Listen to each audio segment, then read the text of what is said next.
much, Look, Minister, I want to welcome you into the House this morning. We're here obviously this morning to discuss housing aid, housing adaptation grants, and I hope you're going to bring some good news on a review, Minister, because I'm dealing with these on a daily basis in my own county in Kildare, and unfortunately the grants are continuing to cause a lot of problems. It's 13 months ago, Minister, since I last brought up this particular matter, and at that stage I was promised a review. Your colleague, Minister for State, was in with me on that day, and he too mentioned the fact through his own constituency office that he's having a lot of issues with these grants, and he was going to bring it back to the department and to all ministers to discuss them. And today, as I say, I'm hoping to get an update on them. The grants, as you're well aware, Minister, make a severe difference to people's quality of lives for so many older people, and indeed those with medical issues who need assistance. We continue to see rising building costs, of course, which rule many families out of affording these grants, as the maximum payment continues at 30,000 for the housing adaptation grant. Over the last week alone, I have come across families with the cheapest quote of 50,000 for a toilet extension and another for 65,000 for a bedroom extension. These families simply cannot afford a balance. The work will not be completed and their loved ones will remain without those, in these two cases at least, what could be life-changing extensions. Certainly rooms that will hugely improve their quality of life. This, Minister, of course, is only one of our two examples. There are many, many others that I could give you this morning. I have contacted the Community Welfare Officer Service, but unfortunately in a growing number of cases they have helped in some. They are giving me the following reply.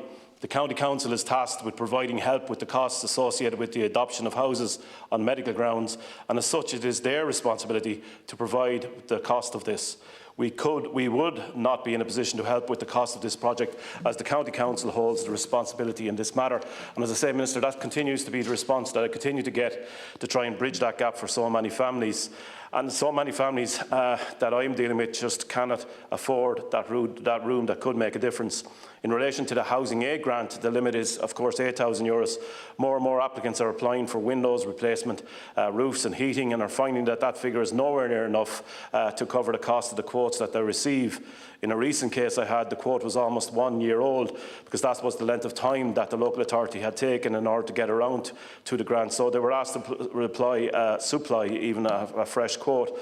The price had risen by €3,500 in the year, and the applicant in this case again simply cannot afford that rise, and the grant, as you know, Minister, is limited to €8,000.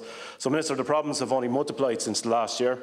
Applicants, many of them older people, are turning to family members and credit unions to try and bridge the gap.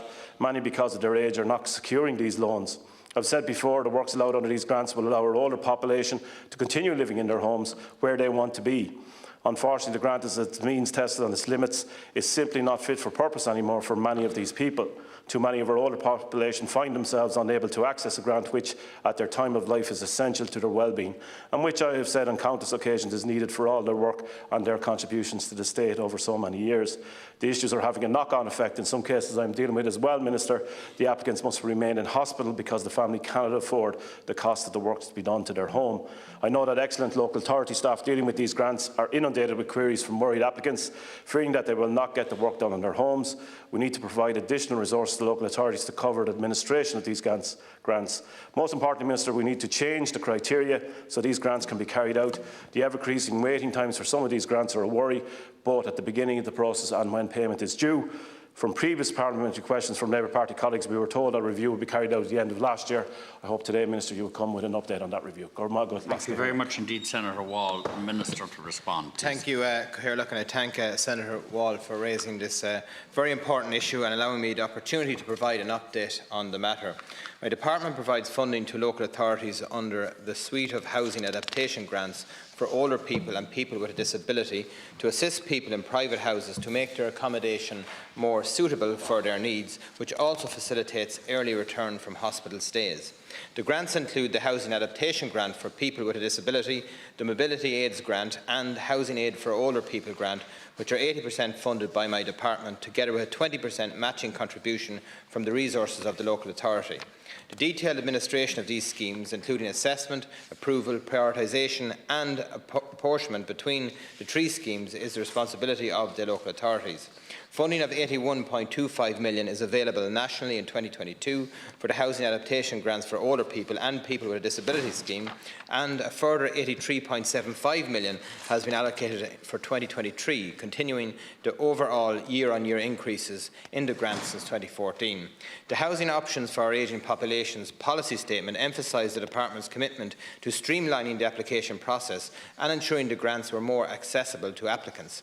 Following stakeholder engagement, a revised single application form to cover these 3 grants, which was tested for plain English, issued to all local authorities for implementation in early 2020, together with revised guidelines. The Department continues to ensure full implementation of this new process by local authorities to deliver a more accessible grant application process, as well as standardising the approach across all local authorities. In addition to this improved streamlining of the grant scheme, Housing for All commits to undertaking a review of the range of housing grants available to assist with meeting specific housing needs for both our ageing population and people with a disability.